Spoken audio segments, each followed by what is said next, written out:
All right. This is the first episode of Mostly Ghostly. Mathew Fisher here with my co-host, Ray Boutin. Say hello, Ray. Hello, Ray. Absolutely. I had to do that. We're both fans of, the spiritual, ghostly, some of the scary, all types of, some alien stuff maybe scattered in there, some conspiracy stuff. We're always up for interesting conversation, and that's what this podcast is going to be for. For those that don't know, I'm a filmmaker, and that's how me and Ray met. Ray is an actor, and we met we made a film called Insomniac together, where I'd say we probably really connected on that. That was probably the one. Oh, yeah. And we always had some nice talks of, spirituality and such.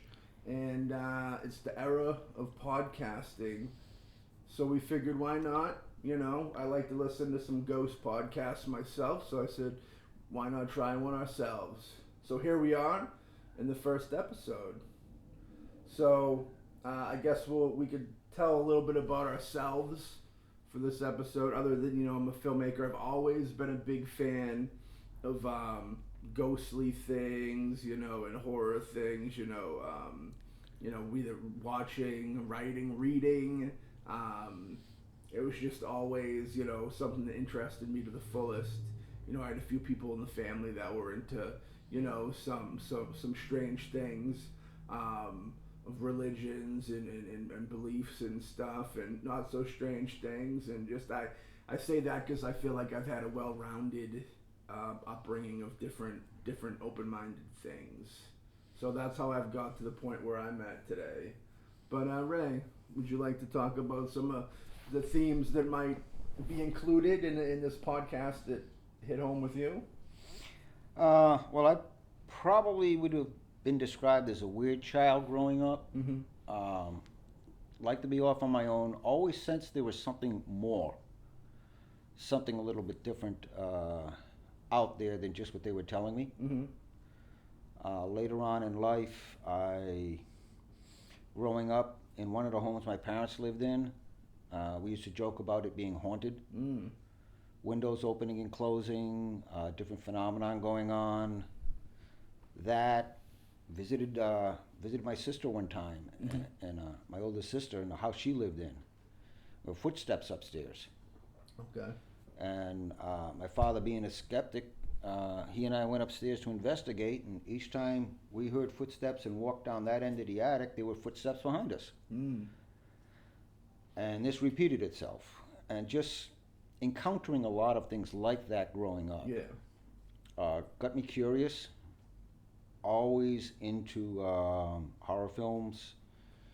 Did a lot of reading. When I was 17, had an experience where I died and was brought back. That changed the way I looked at things. Later on in life, did exploring different religions, including ceremonial black magic. Ended up years later on, right now, I'm a certified Reiki master and teacher. Was initiated in the Order of Melchizedek. Sat on a Native American drum for a while. I learned a lot about that and the spirituality there.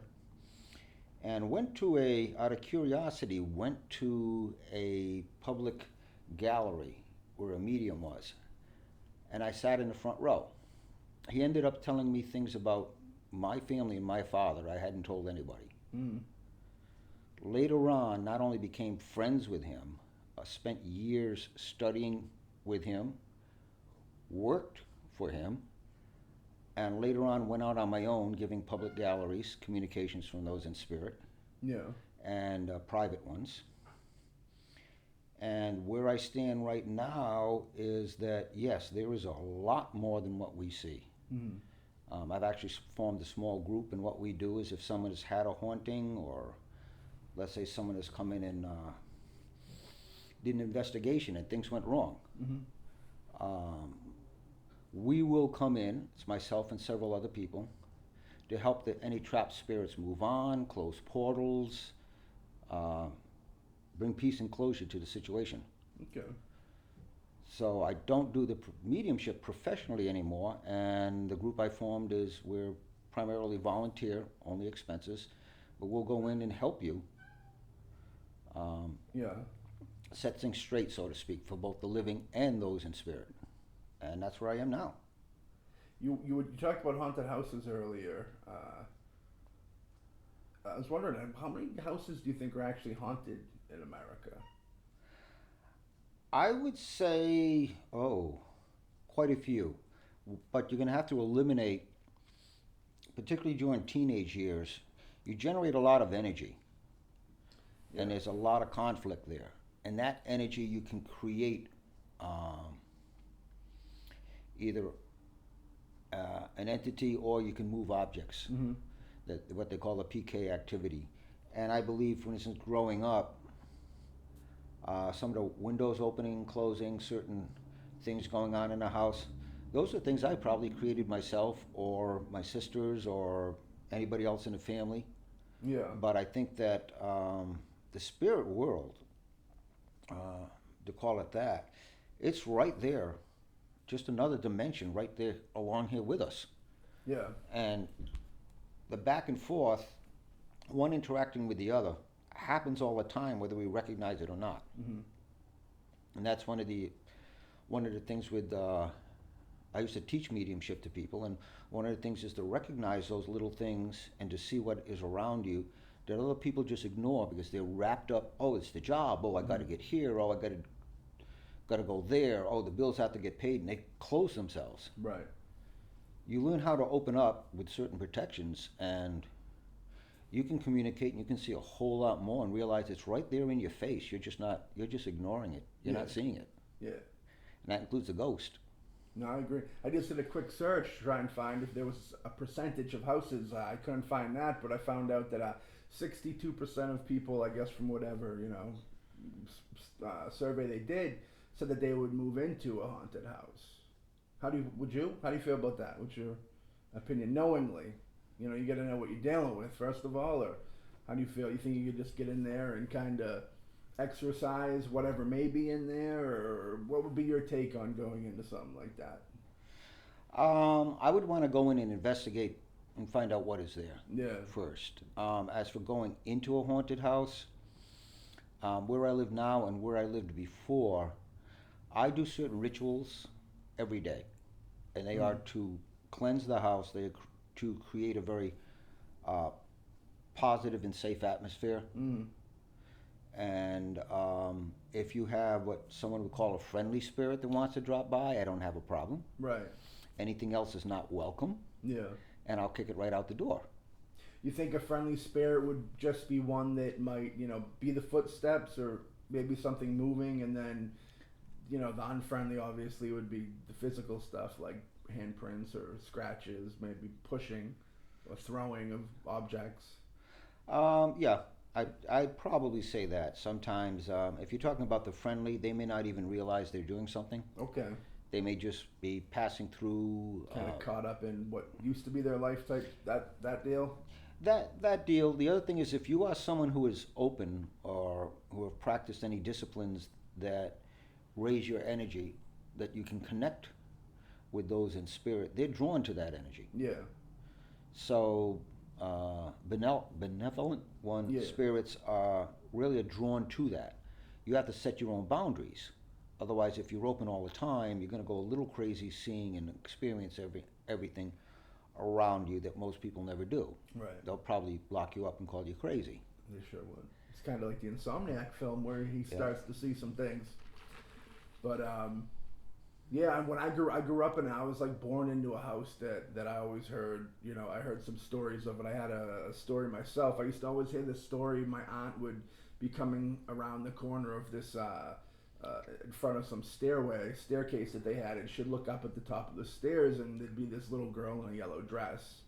I'd always hear that story. But my story, which was interesting enough, is I was there at the time. It was my mother, my aunts and uncles, and my grandmother living in the house. and I shared a room with my mother at the time. And I remember every time my uncle would stay out, partying or doing whatever he was doing, I could sleep in his bed, and that was like a big deal because he had all these like action figures that I enjoyed and Matchbox cars. So long story short is I was sleeping in his bed, and in this dream, it was me in the bed, and I looked out the window, and as I looked out the window, there was a hand coming up the window, and it was wearing what looked to be one of those yellow cleaning gloves, which was real weird. And I remember it just coming up, creeping up slowly, up, past the wrist, past the forearm. And I remember in the dream, I shook myself up. I woke up, and I looked over at the window, and the hand was still in the window. And I screwed out of there because I didn't want to see the face. I remember just being a kid and not wanting to see the face, like being like young and like smart enough to know like the face is going to be a little too much.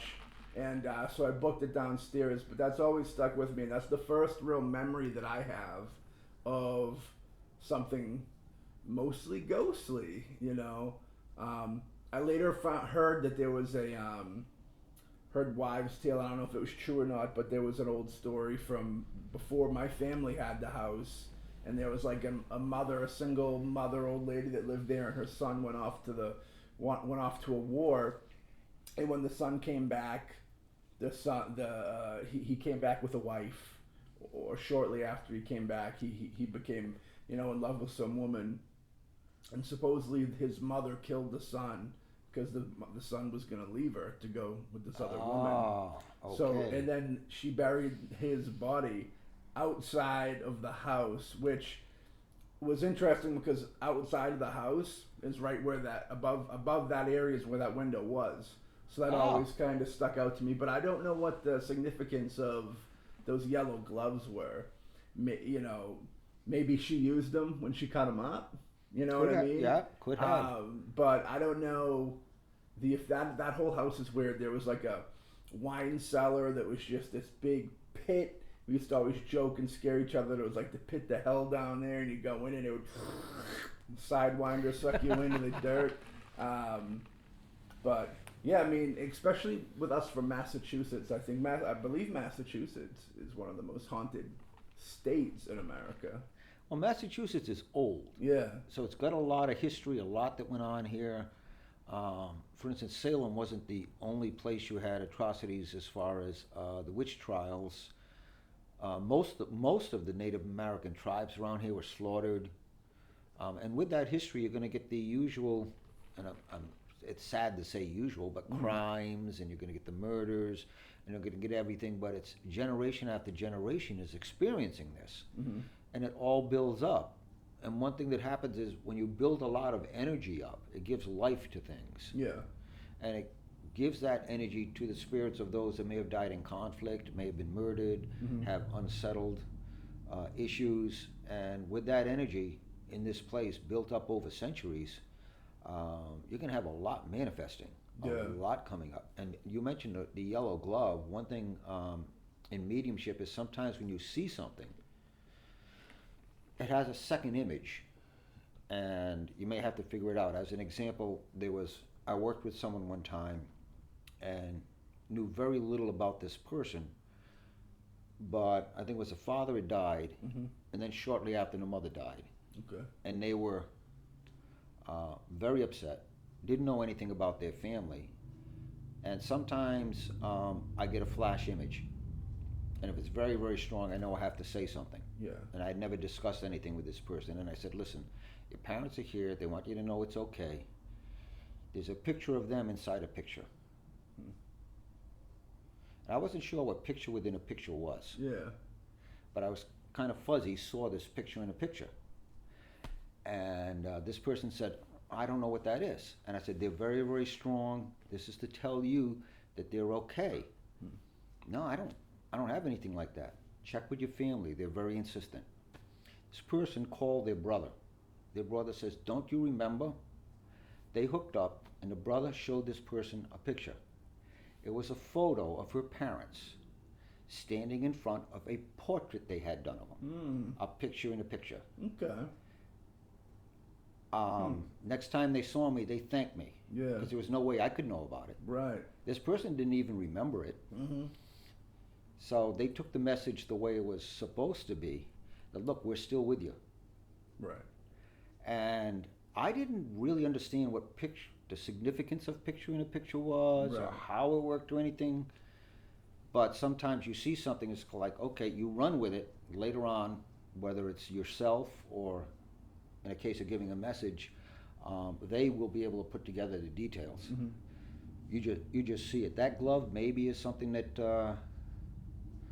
like you said, it could have been the person who did the murder. It could have been something else that it had a symbol for you that at the time you didn't pick up. It probably could even have been a symbol for them, maybe. Like maybe he gave the mother yellow flowers for Mother's Day every year or something. Yellow would you be, know what I mean? yeah, she always wore yellow, don't know. Yeah. It also plays into that dress too, of the yellow dress. Yeah. Which is weird.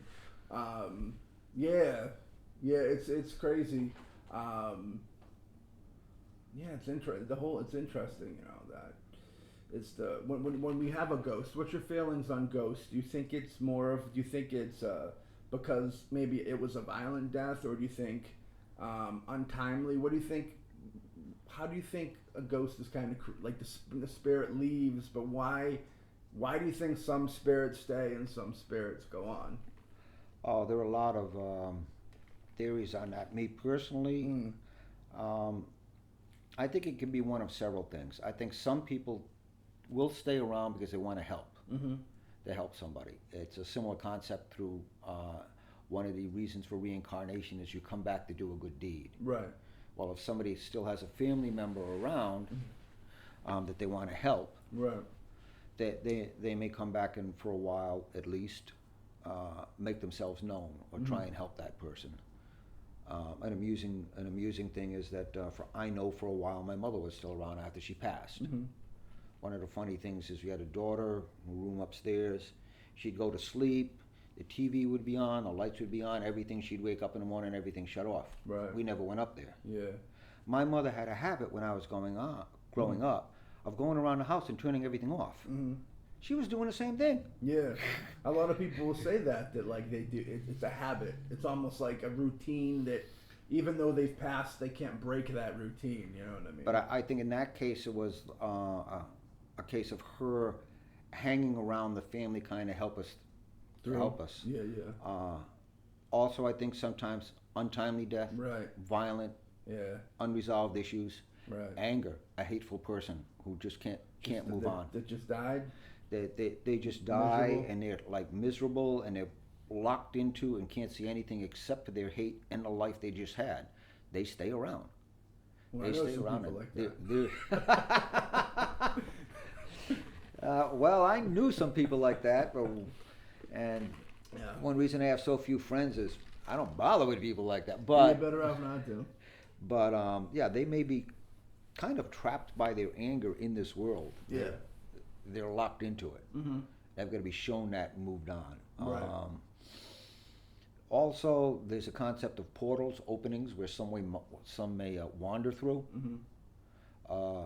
Some people may be lost. They didn't, what some people would say in a spiritualist realm, they didn't move into the light. They're kind of lost, and they need some help. Mm-hmm. I recently went and did some mediumship for some people, and where they lived ahead of time when I was preparing for it, I picked up that there was someone down there, a ghost in the house. And when I got there, I said, "You have a ghost in this house? It's a young lady." And they said, "Well, yeah, we have a ghost, but we don't know who it is." Mm-hmm. And I brought someone else, an old student of mine, with me. Did the mediumship, delivered the message, and then we helped that spirit, who was kind of a little bit lost. Mm. We helped that spirit move on. The update is that, now the place is no longer haunted. But they just didn't quite make the connection, didn't fully let go. Mm-hmm. And they went back, but they were just kind of wandering around a little bit. And we just gave them kind of like, go in this direction, to the light sort of thing. And that was a spirit that was already in the house when they got it, or did they have any idea who it was? They had no idea who it was. Mm-hmm. It was a young lady, but... after finding out there was a young lady, there was no clues that put together for them or anything? No, Yeah. there was one time I went into one house twice. Mm-hmm. One time I did mediumship, which was very funny because the people had a decorative candle holder in the Mm-hmm. shape of a star. It was very thick and solid. There was no candle in it. Yeah. And I was giving a message from somebody, and one of the people in this world was over there, made a wise ass remark about the person in spirit. Hey. There was a loud crack, and the candle holder split right down the middle and fell apart. Like a negative thing about him? Yeah. Oh, really? And I said, don't stop. When they're in spirit and they're here, don't stop with them. And everybody in the room was like, oh! Yeah, exactly.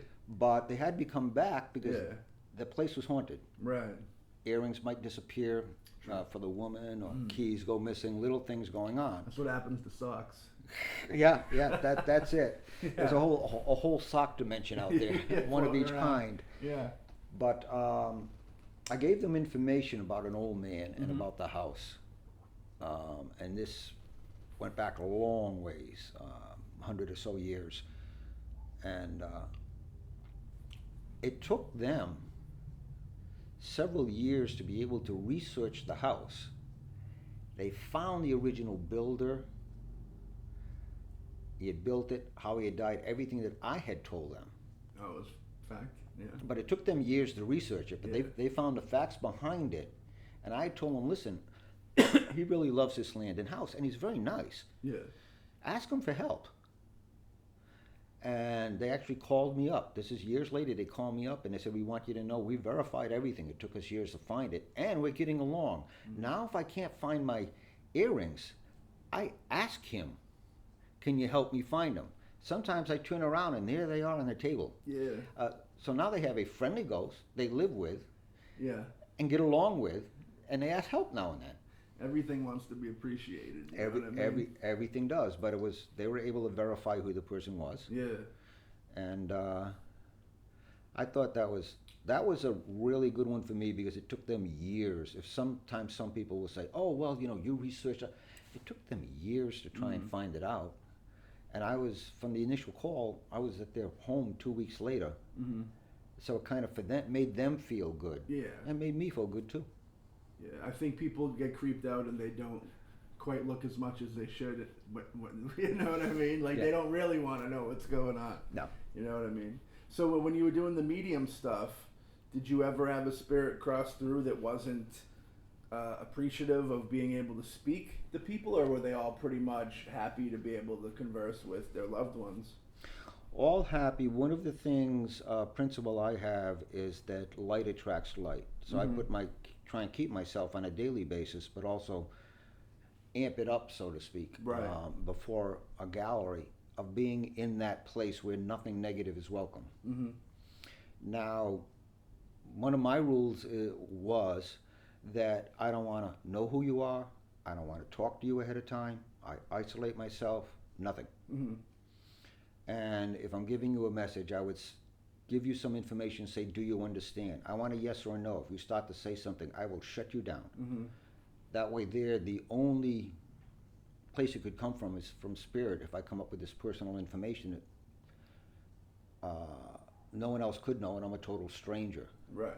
But if you go back to the question you asked, these people are all here seeking communication, and they're sending out a vibration to these people. Mm-hmm. So the family and the loved ones, and the ones they want to contact, they're picking that up and coming for that positive purpose. Yeah. So I've always gotten positive Mm-hmm. in that situation. I've always gotten, and with me, it would, particularly in a gallery I would keep them kind of small, about 20 people, Mm-hmm. is that it would start on one person, and in my mind, and sometimes I'd let it slip out, and I'd look a little strange standing there, going, wait, stop, you get your turn. People looking at me like, get your turn, what? No. There's someone there for them, but I got to give this message first over here. Okay, we got 6 or 7 people here. I'm going to go in this order. And it's Right. kind of like, to me, looking back, was kind of funny, but they start to show up once you open that door, and Yeah. you get that whole flow going until a couple of hours later, everything is said, everything is done, and it all shuts down. But it always has been positive for me. Mm. It was the way I was trained to make sure that it was. Was there anything that you've ever told somebody that kind of shattered their reality and really like emotionally, flipped them upside down? I wouldn't say flipped them upside down, but there was one a young woman compared to me, uh, but she was there, and what I didn't know is she had been to 5 or 6 before. Yeah. She had lost her father. I didn't know that. And she was seeking some sort of validation that it was okay. And I gave her a bunch of information, and you could see she was on the edge. Now I could see there were different types of mediumship. Some know, some feel, some see. I get it always. I feel it. If I ask somebody, how did you die, I usually start to feel it. Or if I'm standing there, my left knee gives out, I say, oh yeah, he had a bad left knee, didn't he? And then my knee feels fine. Right. So I get it ways good. I could see him standing next to her. And I'm asking in my mind, she needs to know you're here. Yeah. And he points to his ring finger, which has nothing on it, and he smiles. And I got the idea of there in my head. And he points to her pocket and just smiles at me. So I tell her, your father wants to know that he's here with you now, and it's okay. He's standing right there next to you. And to make sure you knew, he let me know, you have his wedding band in that pocket. And I pointed to it. That's where she broke down. That's where she finally accepted her father was there. Because how could this stranger have known what was in her pocket? Right. Now, did you work with or were friendly with other mediums? Very few, because unfortunately, despite the fact you're doing good work, they're very competitive. I was just going to ask, what's the ego situation like in that profession? I say that just because somebody that is that middle ground between you talking to a loved one in another realm, I think would hold great power in the mind to know that they could do that. I feel like anytime that people have power, there's always some leeway for that good old ego to roam in and think they're better, they're more powerful, than there must, I just assume there must have been some real characters in that profession. Yes, there were some great people I met, some I stayed friends with, but there were others that's kind of like, really, you're missing the point. Because to me, one reason I stopped doing it professionally is that this was a gift I could give to people. Yeah. This was a gift I had that was granted to me, and I felt bad about making money off it. Yeah. I would still help people. Right. But I wouldn't charge them money. Yeah. And to me, and some people, it was all about, oh, I can do this and I can do that, and it's kind of like you're missing the whole point here. Particularly if the point is to give these people some closure or show these people that there's more than this world. We do continue on. Yeah. Our loved ones are still with us. How can you do that from a point of ego? To me, it doesn't make sense. Well, ego's got a little evil energy in it. You know what I mean? Oh, yeah. A little negative in it. Did the profession change much when, the craze of John Edwards back? You remember when he did Crossing Over?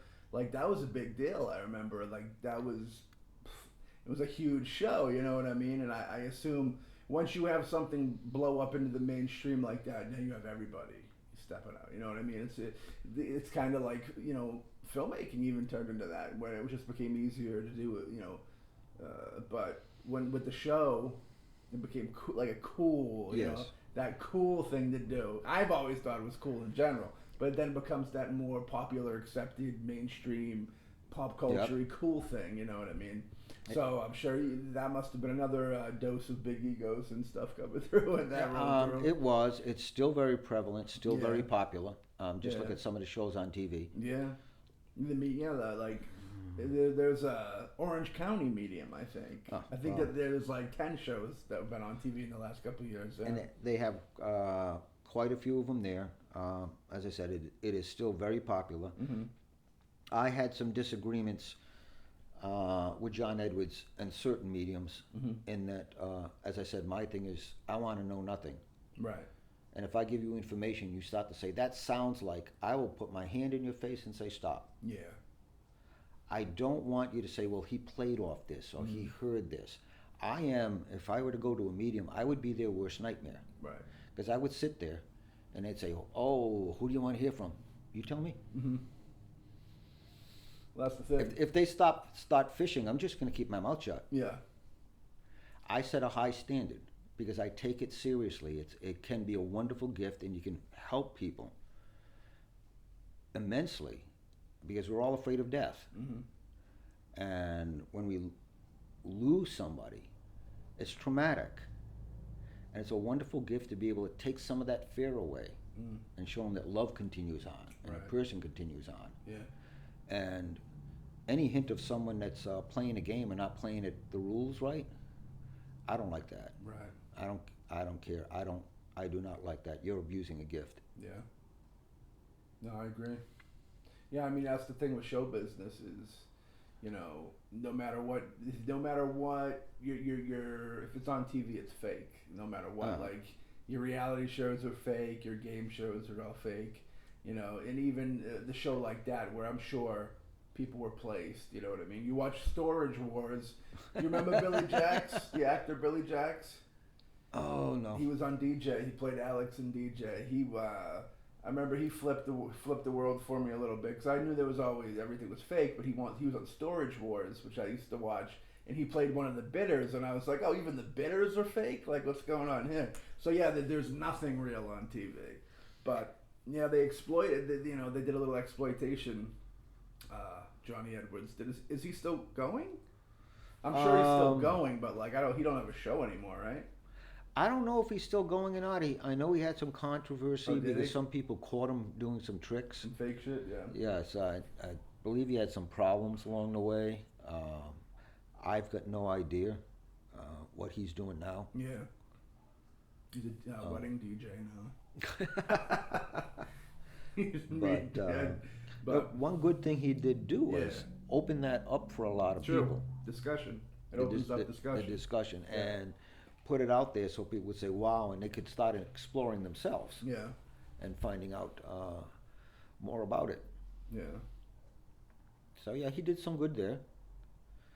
Current shows, not really impressed. I got one or two that, if you talk about paranormal investigation type of shows, that I find amusing or that I enjoy watching, but myself, no, I distrust a little bit of all of it. Did you ever get into Paranormal Activity? Is that the show? No.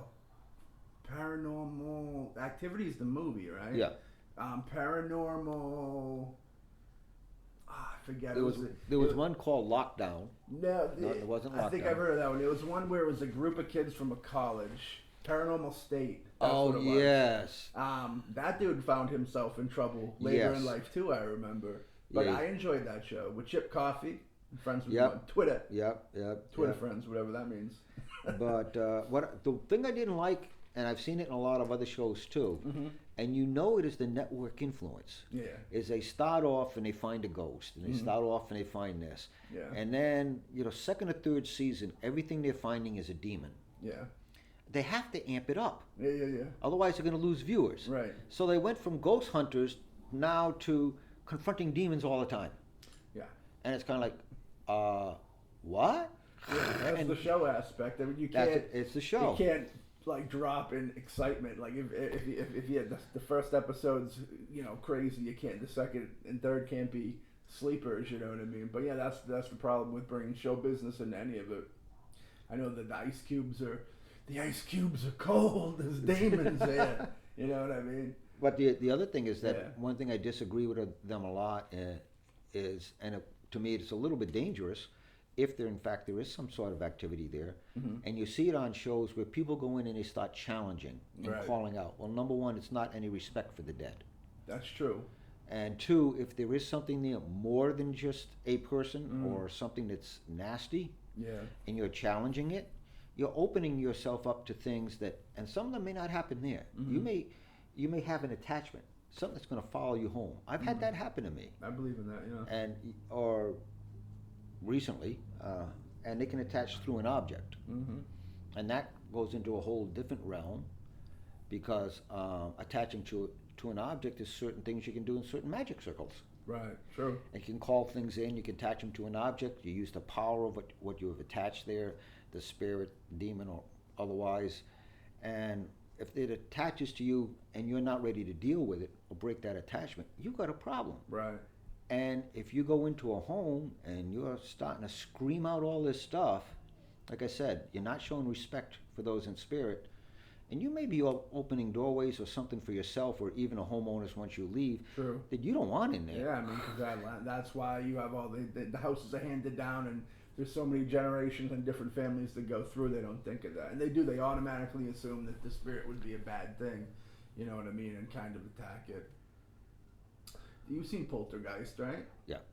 I like that. I'm a big fan. PG. It's surprising that movie's PG and so scary. Carol Ann. What do you think of that? She's a medium, I believe. The medium they bring in. Oh, yes, I see that. She's like the most famous medium in the world, face-wise. Yeah. Fake one, but. Fake one there. Recently there was a famous one that passed. Her Oh, funeral Warren. Yeah, a couple of weeks ago. Yeah. A couple of weeks ago there. Yeah. Yeah, she was. Her and her husband were a big. They team. were big. If the rumors are true, she's going to be or has been buried in a haunted cemetery. Oh, there you go. And it's kind of like, really? Didn't she get enough of that while she was alive? Really? Yeah. I mean, and the whole cemetery thing. I mean, that's just the body. That's not the spirit. Why is it haunted? Unless something else happened there. Well, a lot of things have happened everywhere. That old Earth. That's it, old Earth. I mean, when I was young, I used to love cemeteries. Yeah. I used to go there day, and I used to sneak in at night. Yeah. I found them peaceful. I in my daily walks to this day, I walk through a cemetery. Yeah. It's a very peaceful place. Peaceful, very peaceful. You're not bothered. It's quiet. Most people don't want to go in there because they got that weird, creepy vibe to it. But I don't know. There's nothing there. It's old. No. It's old materials. You know what I mean? That's all it is. It's old suits. That's all it is. But yeah, they do have a great look. You know. I'm surprised there's not more cemeteries with all the people that have died throughout the years. Well, unfortunately, a lot of times, and you're usually not told about it, there are some that are either paved over or a variety of things happen like that. Poltergeist. Yeah. That's what happens with that. You know, they build houses over them. I saw a documentary, and it didn't have to do with the supernatural, but it was about down south, and they had a law in this area where you could not build over a cemetery. Someone purposely bought a plot of land which included a cemetery, but it was a very, very old one that few people knew about, and built a small airport there. Oh. And they hid most of everything. Someone found one of the old gravestones, the flat type set in the earth. Yeah. Person was exposed. Boom, there goes his whole investment and everything. Yeah. But for money, people will do stuff like that. So what would they do in a situation like that? Would they condemn the area, like almost like if somebody didn't pull a permit, would it be something like that because they're not supposed to build over it? So would they just shut them down type deal? Is that how that would work? I think they got shut down. Yikes. But basically the place should have been known, recognized, cordoned off, whatever you want to say. Okay. Here's a historic cemetery, build around it, but don't touch the soil. Yeah. And that was a case of, I think they paved over bodies and stuff. That's really disrespectful. Yeah. It's money. It's greed. Money. You've been to New York, right? Yeah. You know, there's a gigantic cemetery when you go in to New York, from drive. You know, I've driven in two different ways, but there's one way that you go in and you drive over a cemetery for like 15 minutes. Whoa. Yeah, it's like the biggest cemetery I've ever seen in my life, and it's just graves everywhere. It's weird to drive through it. It's like driving through a town that is just, you know, but NYC, you got a big murder capital. You know, you gotta put the body somewhere. But yeah, eventually, I mean, shit, if the world was allowed to stay around for another couple hundred years, it'd be very interesting to see where they start putting these people. They're just start burning people eventually. Well, you know, you're going to save space, bury them upright. I think realistically they will burn people in the graveyards we have now. They're going to mulch up and build over it, and they're just going to say, those people have been dead for 50 years. They're just ashes now, anyways. And people will be okay with that because it was so long. I think that's what eventually happened, and there'll be no such thing as burials. You know what I mean? It'll be just burnings. The concept that I like, which is also works well as a joke, Yeah. but in reality, I think it would be a good way, particularly if, let's say, people are concerned about the environment. Is this the tree thing? Yes, I've seen this. This is pretty yes, cool. the tree I enjoy thing. that. Yeah. A little container, your ashes in it, and it grows into a tree. Yeah. Start planting forest. Yeah. No, I agree. I But don't think people understand how important those trees really are. They think of paper. They never think of oxygen. they never Yeah. think of oxygen. But the whole joke thing is that's how you get a haunted forest. True. I can think of plant the ashes with roll into a tree, haunted. Nope. I say do it.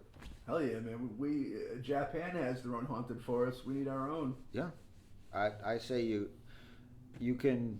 To me, if it were a situation where you had something like that, and I could go walking through a beautiful forest Right. on a beautiful day, Right. and I knew part of that forest Was loved ones. was Yeah. loved ones Make that it just better. returned to the earth and are giving oxygen and new life. Yeah. I think that's great. You can I go don't have think a it's picnic, creepy. Yeah, Go have a picnic. creepy. It's less creepier than sitting in front of a gravestone and Yeah. eating a sandwich. You know what I mean? It's a great idea to me. Yeah. No, I agree. Yeah, when I seen that, I thought that was cool. I also seen something they were doing where they put your ashes in a multicolored paperweight type thing. Yes. I thought that was pretty cool too. I do like the tree thing because then you get to live on type deal, and you are giving back to Earth. Yeah. You know, you take so much from Earth while you're alive. It's nice to give a little back. So I can appreciate that for sure. Oh, there's an old Native American ritual that some tribes had, where it's called "drop your robes." When someone got old and were a drain on the clan or the family, Yeah. they would say goodbye, take a little bit of food, a few things in a robe, and go off into nature. Okay. And when you drop your robes, it's basically you go off, you're in nature, it is beautiful, you let it happen. Yeah. Now, what's going to happen is the animals are going to come. Mm-hmm. They're going to get some of you. Mm-hmm. You're going to feed nature. You're going to decay and go into the ground. You're going back to the earth, Yeah. and you're helping the environment. I mean, the problem would be, nowadays is you'd be walking through a park or something like that and go, oh, another dead body over there, half chewed up. It wouldn't exactly work nowadays. Yeah. I mean, they go back to the tree thing. I mean, with your ash, I don't know if the ash you'd grow from ash. You'd have to get a slop bucket of you, like a nice moist, wet slop bucket. So when you rot it up, it was a good, fertilizer to do it up. But there are ways, and I really do believe that the spirit moves on. It is just the body that stays behind. That's why cemeteries, particularly what we do to bodies, and embalming and stuff, there's no person there. Well, the worst, the thing that I'm not afraid of death. The thing that I don't like about death is what happens to your body when you die. Like, that's the horrifying part. Like, I don't mind being dead and not being. I mean, it's unfortunate and not being here and stuff, but like, the fact that you turn into a wet trash bag is like, I'm not down with that feel. You know what I mean? Like, my hopes is that when I die, I'm found immediately, and then I can be like burnt up or whatever they want to do, and then just get rid of my ashes. Like, I don't want to. I do when I see pictures, because I'm a goon and look at horrible things on the internet.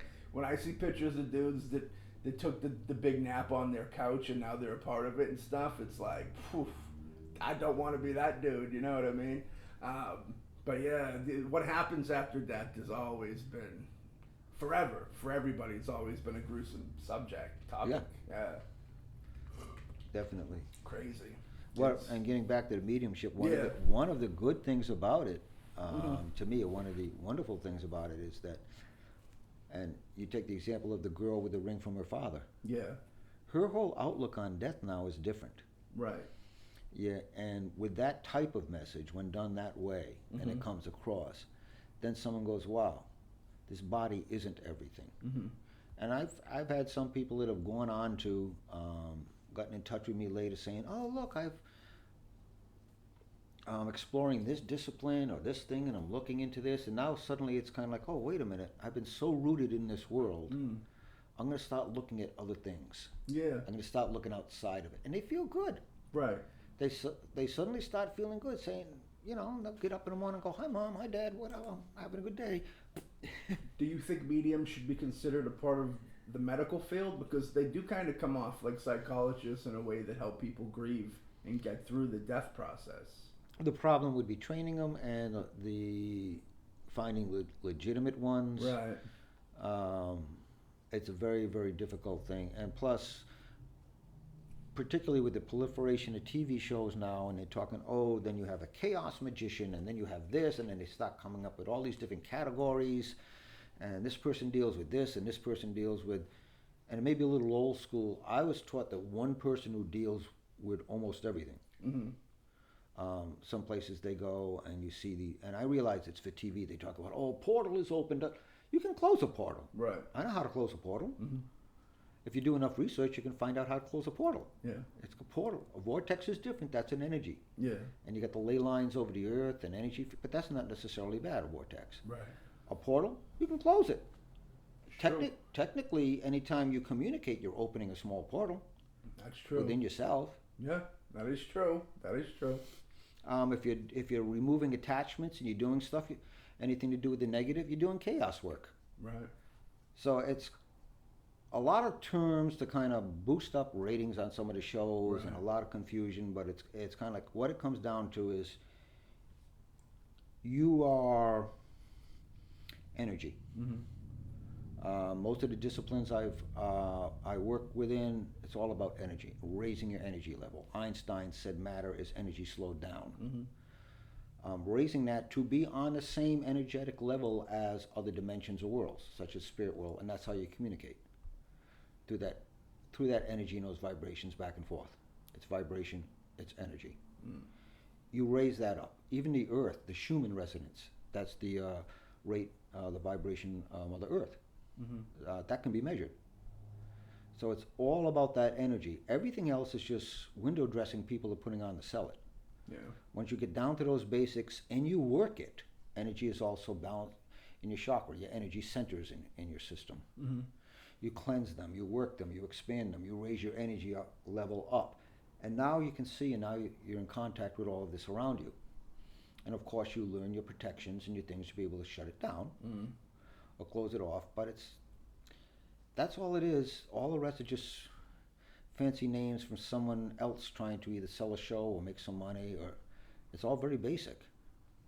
It's how you use it. What type of schooling or education you think somebody should do if they were gonna go into that, or like a schooling or a co-op situation? Or after the courses, that they train under like someone else who's doing it type deal. I would suggest they try something like Reiki first. Mm-hmm. To balance the chakras, learn about energy a lot. Get that first, because you can actually read energy fields in a person. I remember when I was studying, and the person teaching it was over there, and they were talking about the root chakra, which holds your whole history. Mm-hmm. And issues, and to be able to pull up and recognize things and see them. You can go into somebody's energy field, which I would never do without permission. Mm-hmm. And they had looked at me, and then went, "Oh!" And I just looked at them and smiled, and they said, "Oh, you are protected." I said, "Yeah, mm-hmm. I'm not letting you in." Right. But you work those energies, you expand those energies. Yeah. And once you're comfortable with working it, then be very critical in finding someone. Put them to the test. Mm-hmm. Don't give them any information. Right. Make sure they work for it and they show that they're legitimate. And also make sure that they're willing to help people. Right. And they take it in a very serious way, a very helpful way. Because once you find out they're legitimate, and if this person has a good heart and is doing it, you'll find that you just begin, in the least, to start talking about sort of help and want to explore that path. Yeah.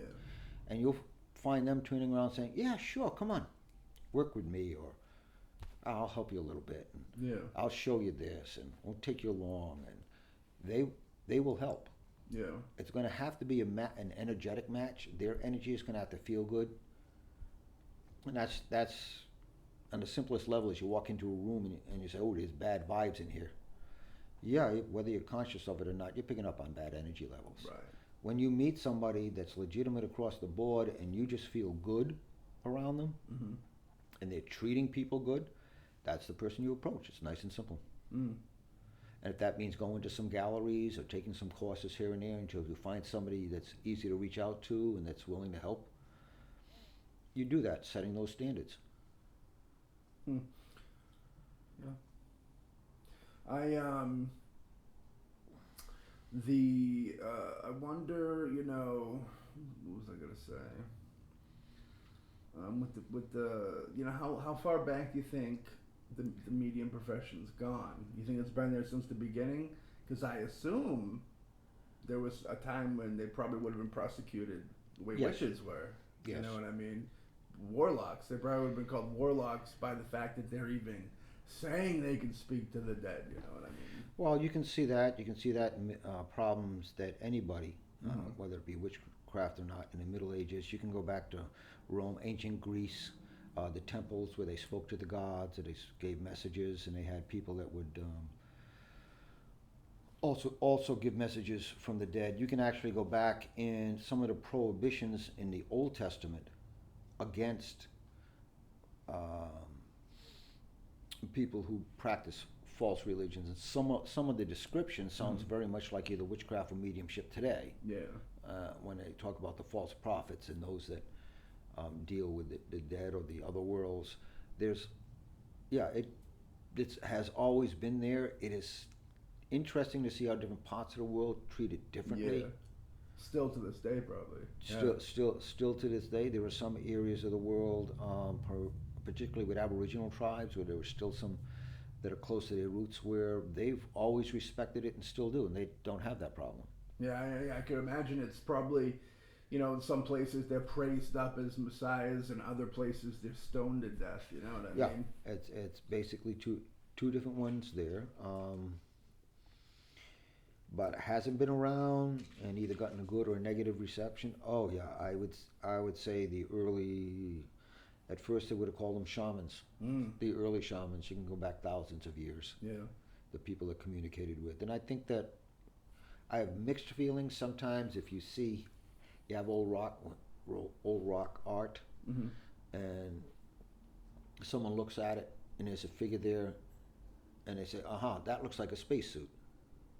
Maybe yes, maybe no, but consider Right. this. If you had a shaman who's trying to describe to people in this world something that's not of this world, Right. another dimension or spirit, and it might not even be human, That you've never seen. that you've never Yeah. seen, and he's trying to describe it, and who knows what the artistic ability may or may not be, Right. but that drawing is as close as he can get to something that you can't really describe because you have no reference here. Right.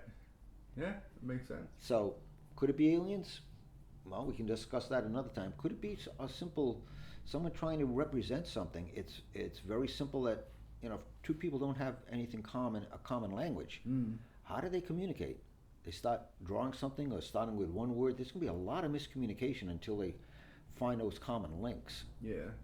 And I believe that's part of the problem, or has been part of the problem in the past. When we're looking at the past, archaeology, and we're looking at all of this, is we're taking our viewpoint now and superimposing it, saying this is what it had to have been.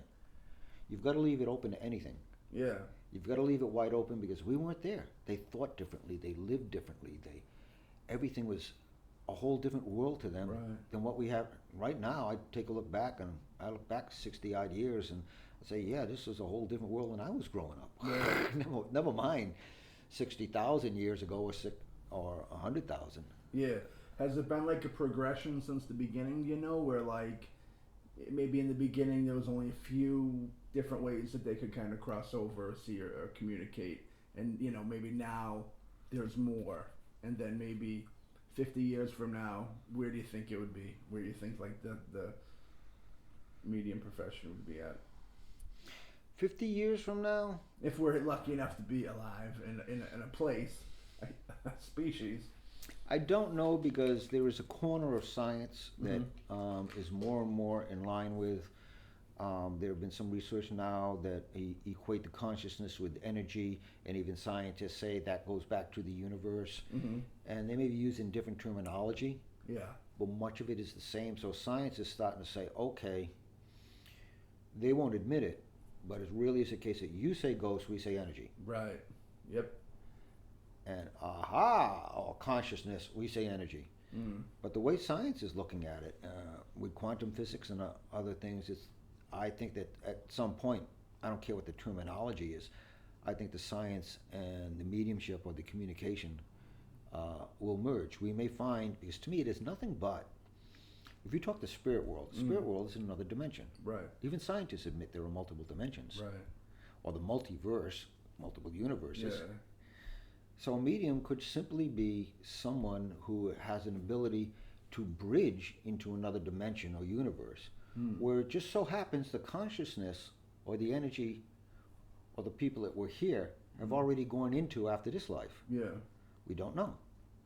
Yeah. But science seems to be heading more in that direction. Yeah, they're big into subconscious too, which Yep. is like a different, dimension in itself. That is, the subconscious is powerful.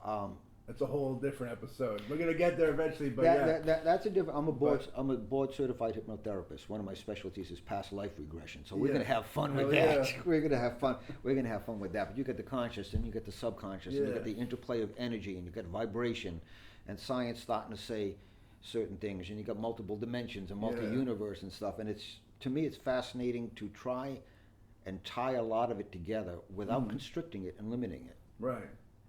Well, they make it's almost like with the subconscious thing, they almost like they want to get to a point where communication is, it could literally be me and a dude in Japan just thinking about each other and having a conversation from our couches. Like, I think that's where, like, they're trying to get to a place like that, I think, with the science and the technology and how the brain works and communication and all that. And it's interesting because once typical conversation gets to that place, I'm very curious to where that, because there'll always be a next level, I think, up of those people that are gifted enough to be able to hit those realms. And regular people won't be able to do that. But once regular people get to an heightened level of communication, I'm very curious to see where the medium level will be at, of communication with the people that have passed, or like maybe alien forms, from different planets, dimensions, galaxies, and all that. You know what I mean? That stuff's really interesting to see where we end up with that.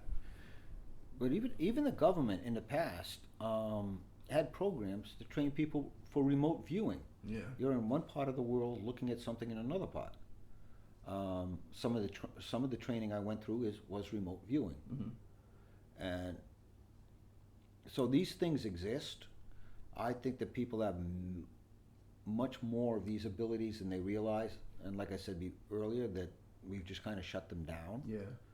Because if we continue on in spirit, then our true nature is that spirit or energy form. Right. That's our nature. Right. The body is just a temporary thing. It's freeing that up.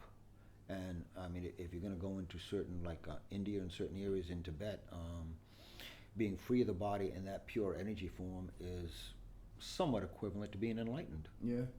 It's letting the whole body and all of this, the trappings of this world behind, rising above it. Yeah. It's like they say we only use a percentage of our brain. Yeah. That if we used our entire brain, then we'd be like superheroes. You know what I mean? I look forward to a future where they, tap into unlocking that. It'd be interesting. That'd be a weird. I mean, it's almost like that too much power thing coming into play. It'd be interesting to see a society that would survive or progress progress, but like a society following that format of everybody being that enlightened would be very interesting. Well, you also right now you have Reiki. Yeah. And which is a Japanese healing system which uses the energy of the universe. So you have an individual can call down that energy, direct it into a certain area, and that person is healed. They're doing it all on an energetic level. There are people that are good at it and can actually do that right now. Yeah.